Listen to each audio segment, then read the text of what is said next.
만나서 너무 반가워. 친구야, 만나서 반가워. 자, 반대쪽 친구 바라보고 눈을 먼저 맞추고. 친구야, 안녕. 친구야, 만나서 반가워. 자, 그럼 마지막으로 다 같이 반 선생님을 보고. 선생님, 안녕하세요. 네, 안녕하세요. 정진아, 선생님 소름 돋으시는데 인사 좀 해줘봐. 오케이. 이해했다. 뭔 말인지 이해했어. 자, 오늘도 여러분과 함께 이번 주 대림절 벌써 세 번째 주일입니다.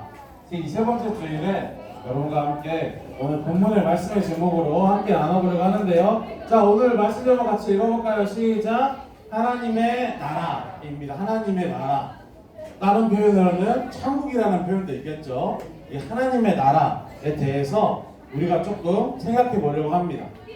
오늘 우리가 시작할 때 함께 읽었던 이 계시록 21장 6절 말씀은 예수님 하나님께서 어떤 한 사람에게 하나님 나라의 모습, 새롭게 우리에게 주어지실 하나님 나라의 모습에 대해서 환상으로 보여주신 다음에 그 마지막쯤에 되는 하나님의 이야기를 하나님이 그 나라에서는 어떻게 우리에게 해주시는지에 대한 그런 마지막 고백과 같은 말씀이 오늘 6절의 말씀입니다. 그 나라에서는 하나님이 알파와 오메가 뭘까요? 알파와 오메가 헬라어 단어 순서예요. A부터 Z까지라고 하는 것처럼 알파와 오메가가 헬라어 첫 단어랑 마지막 단어입니다. 그래서 하나님께서 그곳에서는 처음과 끝, 처음과 마지막, 시작과 끝이 되시는 모든 일을 주관하시는 분인데 그런 분께서 우리의 필요한 거, 목마른 거를 값없이 주신다라는 이야기를 하십니다. 도대체 그 나라가 어떤 나라기에 하나님께서 그렇게 우리에게 소개해 주시는지 한번 간단하게 계시록의 말씀을 통해서 이야기를 해보려고 하는데요. 여러분, 우리 성경책 몇 권으로 돼 있죠? 몇 권? 67권? 67권 확실해. 일부러 틀린 거 아는데 일단 한번 써봐줄게. 67권 맞아? 성경책 몇 권인지 되게 외우기 쉬운 방법이 있어요. 여러분 구구단으로 외우면 돼요. 구구단 39, 27이잖아요. 구약 39권에 신약 27권 더해서 66권입니다. 그래서 되게 쉽게 외우는 방법은 39, 27 앞에 두 개 숫자 더하면 66이 나옵니다. 지금 머릿속으로 또 많은씩 계산해보고 있죠? 분명히 정선이 틀렸을 것이다 하고 계산해보고 있죠? 틀릴 수 없습니다. 39, 27로 외우시면 되는데 해보라고? 자, 66권인데 여러분, 우리 첫 번째 말씀이 뭐가 있죠? 첫 번째 66권의 첫 번째 말씀, 첫 번째 성경 말씀. 성경책 피면 맨 앞에 나오는 게 맞습니다. 창세기 말씀입니다. 창세기.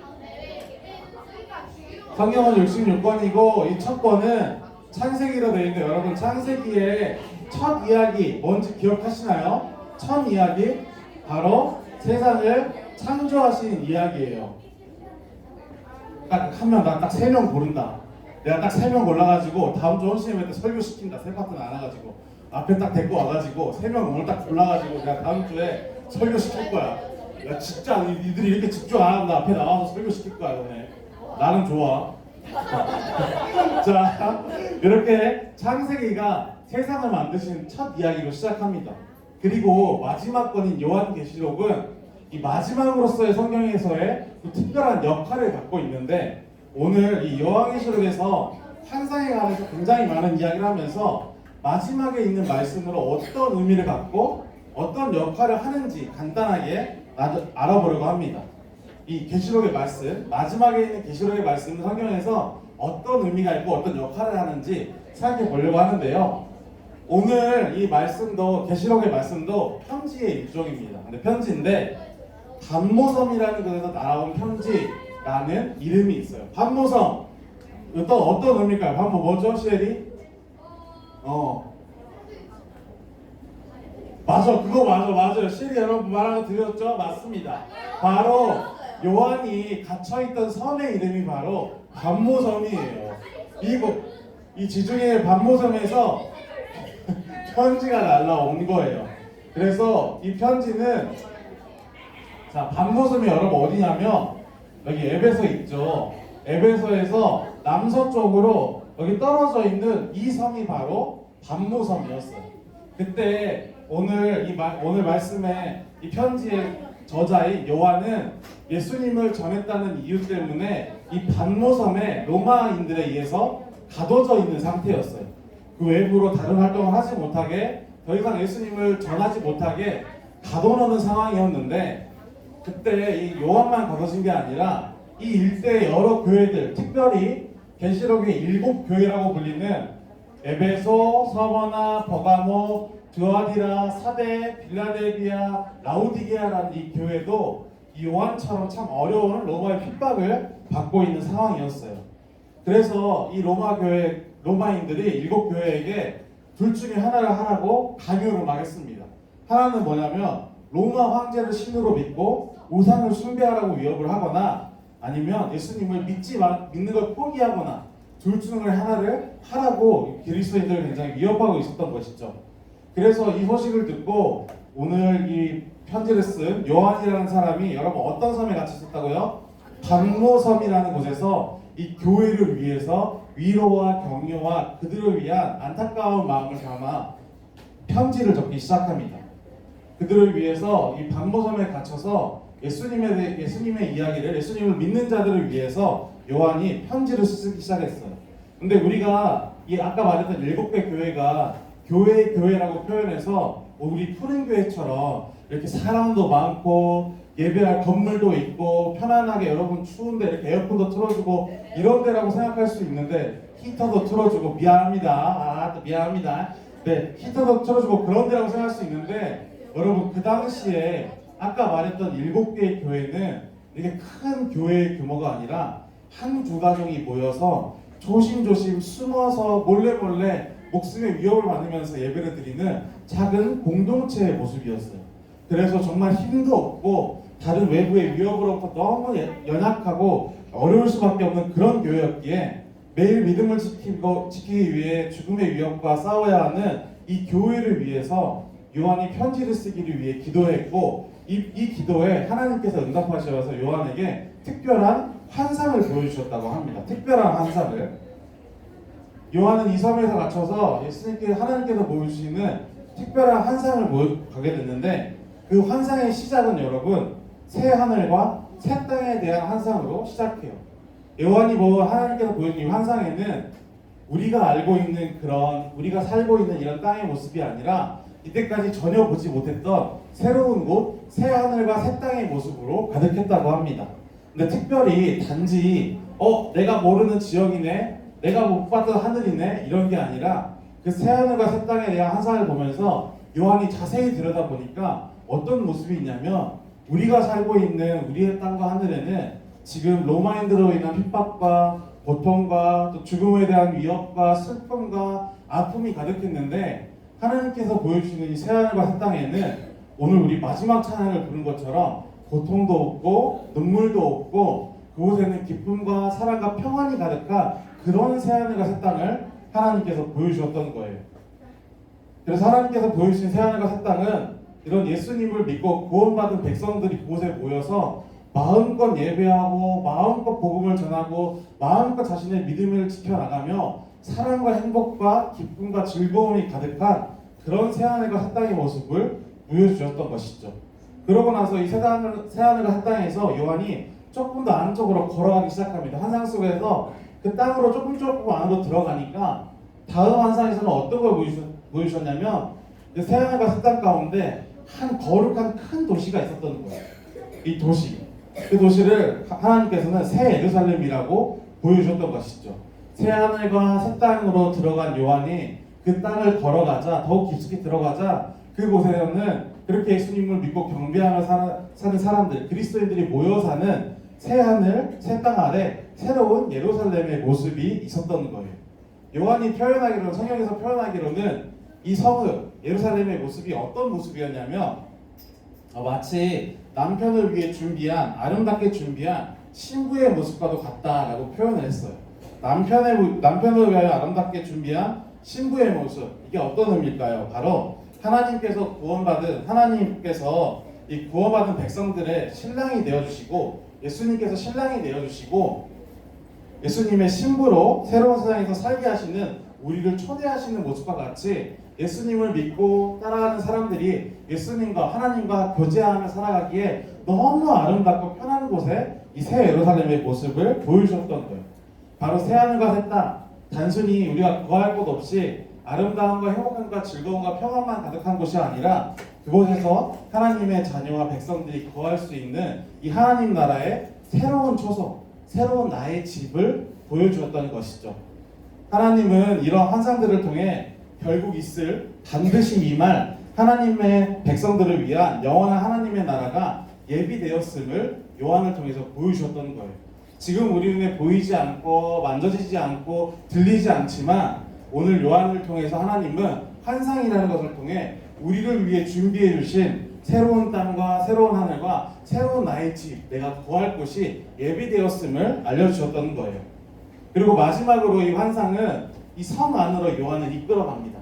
처음에는 새하늘과 새 땅을 봤던 곳에서 조금 더 걸어가니까 거룩한 성읍인 예루살렘이 나왔고 그 성으로 들어가 보니까 이 요한의 보는 환상 속에서는 그 성 안에 있는 한 보좌를 바라보게 되었던 거예요.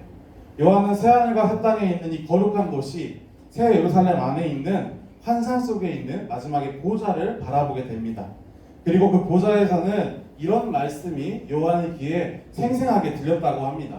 그 말씀이 바로 계시록 21장 3절에 있는 말씀인데요. 우리 보라 색깔 되어 있는 글씨 여러분 보이시죠? 이 글씨 같이 한 목소리를 읽어보겠습니다. 시작. 보아라, 하나님의 집이 사람들 가운데 있다. 하나님께서 그들과 함께 하실 것이고 그들은 하나님의 백성이 될 것이다. 하나님께서 보여주시는 새로운 곳에 가서 하나님께서 준비하시는 새로운 초소에 갔더니 그곳에 계시는, 그곳에 가장 높은 곳에 보좌에 앉아 계시는 하나님께서 그곳에 모여있는 사람들에게 이렇게 말씀하셨대요. 하나님의 집이 너희들 가운데 있다. 하나님께서 그렇기에 언제나 너희와 함께 하실 것이고 그렇게 함께하는 너희는 언제나 하나님의 백성이 될 것이다 라고 이야기해 주셨던 것이죠. 하나님께서 영원히 함께 하시는 곳에서, 이곳에서 하나님은 친히 그들의 함께 하시면서 백성이 되었으니까 그들의 한순간을 돌봐주시고 그들의 아픔과 눈물을 닦아주시고 다시는 죽음이 없도록 슬픔과 울부짖음과 고통도 없을 수 있도록 그들에게 약속하신 곳을 우리에게 주어주신다고 약속해 주시는 환상을 보여주셨던 것이죠. 바로 하나님의 나라, 천국은 일단은 우리가 계시록을 통해서 이해할 수 있는 건 하나님의 나라란 바로 영원한 생명과 기쁨과 웃음, 행복과 웃음이 가득한 곳이라는 것을 우리는 알 수 있어요. 하나님의 나라는 영원한 생명과 행복과 기쁨 그리고 웃음과 즐거움이 가득한 곳이라는 걸 우리가 알 수 있다는 거예요. 그렇기에 하나님은 오늘의 삶에서 우리에게 말씀하십니다. 어떤 말씀을 하시냐면 오늘 우리가 함께 읽은 말씀인데요. 우리 노란색의 글씨도 다시 한번 같이 읽어볼까요? 시작! 다 이루었다. 나는 알파와 오메가, 처음과 마지막이다. 목마른 사람에게는 내가 생명수 샘물을 가져 마시게 하겠다. 그런 준비된 곳, 행복과 영원한 생명과 즐거움과 행복과 기쁨이 가득한 곳이 그냥 내가 바라봐야만 하는 나와 떨어져 있는 다른 어떤 차원에 있는 공간이 아니라 내가 믿음으로 예수님을 고백하고 하나님 앞으로 나아간다면 처음과 끝, 알파와 오메가가 되시는 이 하나님께서 그런 목마른 자들에게 값없이 주시는 생명수가 되어주시겠다라는 이런 약속을 해주신 거예요. 때로는 우리에게 천국이라는 이야기를 하면은 좀 막연하게 들릴 때가 많아요. 왜냐하면 우리에게 기본적으로 천국은 마치 죽어야만 갈 수 있는 곳, 아직 나는 어리니까 나와는 정말 멀리 떨어져 있는 곳, 그리고 아직 예수님이 오시지 않았고 언제 예수님이 오실지 모르니까 천국이라는 소리를 들으면 사실은 누구나 조금 더 막연할 수 있고 나와는 멀리 떨어진 그냥 내가 이상적으로 바라봐야 하는 어떤 곳처럼 느껴질 수가 있어요. 때로는 옛날에는 우리 중고등부 언니 오빠들한테 한번 물어보잖아요. 그러면 천국을 어디에 비유하는 줄 아세요? 천국을 서울대에 비유하는 친구들도 있었어요. 나는 가고 싶고 나는 소망하지만 바라보기만 하고 갈 수 없는 곳, 가본 적은 없고 바라봐야 하고 듣기만 했지만 과연 내 자격으로 갈 수 있는지 의문이 드는 곳, 이런 얘기도 했던 것으로 생각을 해요. 그런데 우리 오늘 천국이라 하나님의 나라라는 곳은 오늘 말씀에서는 공부를 잘해야 갈 수 있는 곳, 얼굴이 차은우 정도 돼야 갈 수 있는 곳, 아니면 몸매가 막 보디빌더나 아니면 막 어떤 연예인처럼 예뻐야만 갈 수 있는 곳, 이런 곳이 아니라 그저 내가 믿음으로 예수님께서 이 땅에서 하신 일을 믿고 내가 그 믿음을 고백할 수 있다면 누구나 갈 수 있는 영원한 생명과 행복과 즐거움과 기쁨이 가득한 곳이라고 오늘 계시록의 말씀은 우리에게 전하고 있습니다. 그렇게 오늘 우리가 계시록의 말씀을 들으면서 생각해 볼 수 있는 것은 천국이 어떤 곳일까라는 거에 대한 우리의 생각이에요. 여러분, 천국은 물론 우리 눈에 보이지 않고 우리에게 만져지지 않고 내가 지금 갈 수 없지만, 물론 지금 가면 안 되겠죠. 아니, 참 애매하네요. 네, 갈 수 있으면 가면 좋겠는데 지금 가라 그러면 조금 무서울 것 같은 느낌이 있지만, 사실 여러분, 천국은 그렇게 우리와 멀리 떨어져 있는 마치 다른 차원의 멀티버스와 같은 그런 공간이 아니라 우리가 살아가는 곳에서, 우리가 함께하는 곳에서, 우리가 교제하는 이 곳에서 하나하나 쌓아가면서 만들어갈 수 있는 공간이라는 걸 생각할 수 있으면 좋겠어요.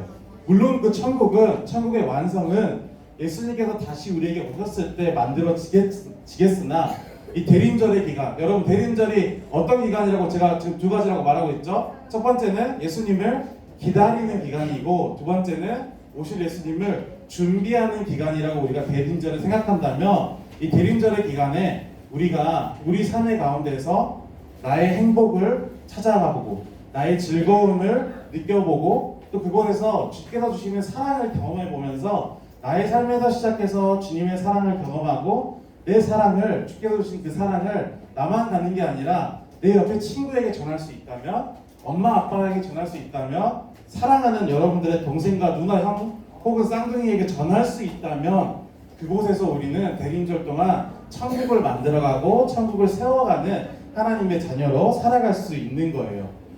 여러분, 그러실 수 있죠? 이번 주 그런 의미에서 우리 옆 친구를 보면서 이렇게 인사해볼까요? 친구야, 사랑해. 친구야 사랑해. 그리고 한번 또 이렇게 해볼까요? 친구야, 옆에 보면서 친구야, 나 말고 다른 사람도 사랑해줘. 나 말고 다른 사람도 또 사랑해줘. 여러분, 이 대림절의 기간에 그렇게 교회에서 얻은 하나님께서 주신 사랑을 교회에 두지 마시고 여러분의 삶에만 두지 마시고 여러분의 이웃과 가정과 여러분 학교 가서도 학원 가서도 이 사랑을 생각하며 나눌 수 있는 우리 친구들의 대림절의 기간이 되었으면 좋겠습니다. 그래서 우리가 오늘의 말씀을 통해 하나님의 나라를 이뤄가며 끝까지 하나님의 약속과 새하늘과 새 땅을 바라보며 믿음을 그렇게 굳게 지켜나갈 수 있는 우리 친구들의 이번 주도 한 주가 되기를 주님의 이름으로 소망합니다. 우리 말씀을 기억하고